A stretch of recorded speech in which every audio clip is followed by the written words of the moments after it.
this right now. Right now. If you ain't down with HataHataNation, you ain't down with my...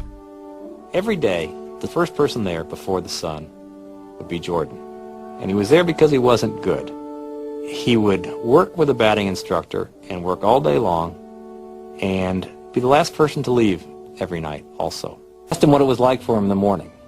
And Jordan said, I get up before the sun comes up and I make myself some breakfast by myself. He was down there alone. And I get in the car and I'm driving to spring training and there's no one really out on the roads yet. And I look at the seat next to me and I see my dad. And I talk to him. I think to myself, Pops, we're doing this. We're doing this together. And the day would end, and he would say to the batting instructor, can we do a little more? I think I'm getting this. I think I'm learning this. I think I'm getting this.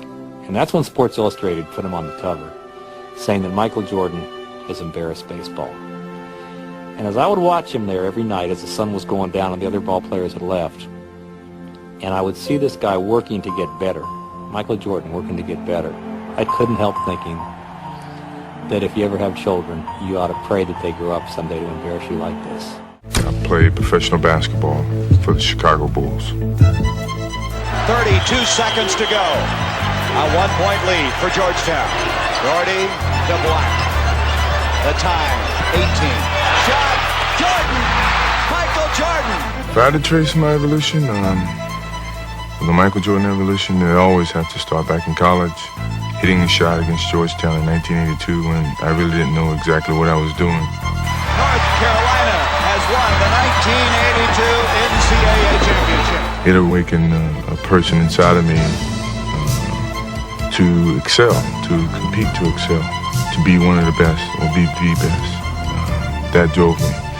And I guess with that shot, it kind of ignited a fire inside of me that nothing was going to stop me. 100-1 if they score. Jordan down the middle, all the way! Jordan to the hoop! Sends it out to Jordan down the lane, all the way!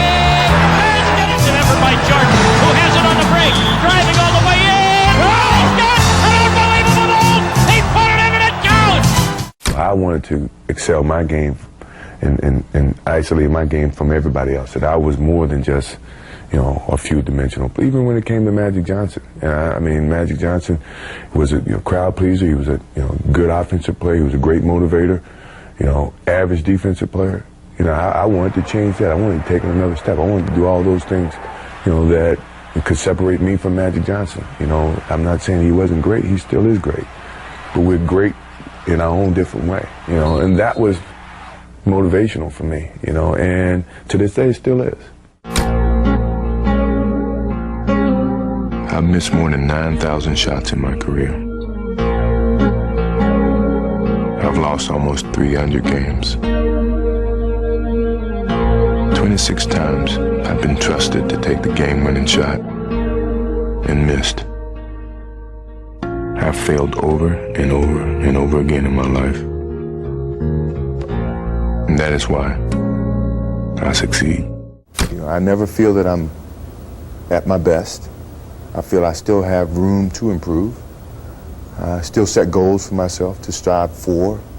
I'm never complacent with what I've achieved. Even though it's been very successful for me, I still feel I have a lot to prove, not just as a player, but as a person, as a father, to some extent as a role model in all aspects. So I'm never really too complacent with myself or with what I've achieved. When I get to a point where I feel I can improve as a player, I walk away from the game. I still feel that I have a plateau that I hadn't reached yet in terms of my skills or my expectations of myself. I'm always going to expect myself to do certain things or surpass certain things. As long as I believe that, then my road to success is going to continue to expand. Sports is a tool that teaches, and it teaches you bad things. It can also teach you good things. It's how you perceive those things. I've looked at every experience that I've had, negative and positive, and taken that as a positive. You know, if I wouldn't change anything because I think it would alter some of the other things that happened. You know, so when I look back, I can't say that I've had any bad things happen. Sure, I mean, you don't want bad things to happen, but you deal with bad things. You can't have good or without bad. It's not about the shoes.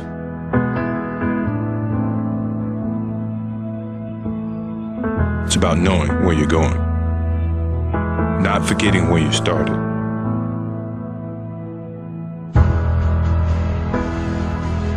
It's about having the courage to fail. Not breaking when you're broken. Taking everything you've been given and making something better. It's about work before glory. And what's inside of you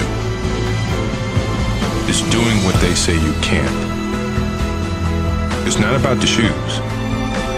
It's about what you do in them. It's about being who you were born to be.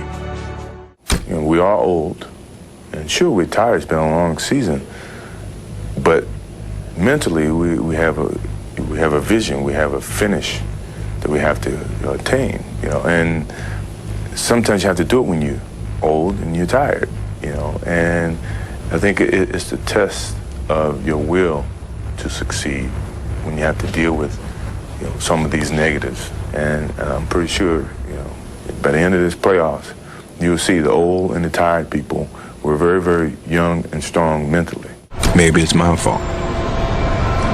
Maybe I led you to believe it was easy when it wasn't.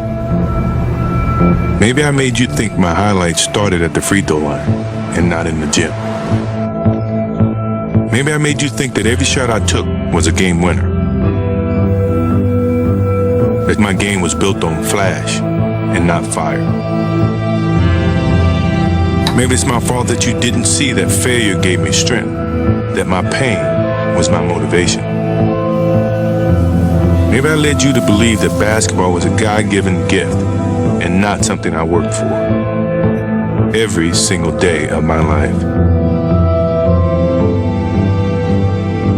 Maybe I destroyed the game. Or maybe you're just making excuses. The Bulls can win it right here. The Bulls can win it. Unbelievable. 13 seconds left. Jordan left side. I practice as if I'm playing a game. So when the moment comes in the game, it's not new to me. That's the beauty of the game of basketball. That's the reason why you practice. That's the effort. So when you get to that moment, you don't have to think. Instinctively, things happen. Jordan a drive. Hangs, fires, yes! The Bulls lead 87-86. Michael Jordan with 45 points. You know, I think it was a very defining moment of what my career was in Chicago. The Chicago Bulls have won their 6th NBA championship.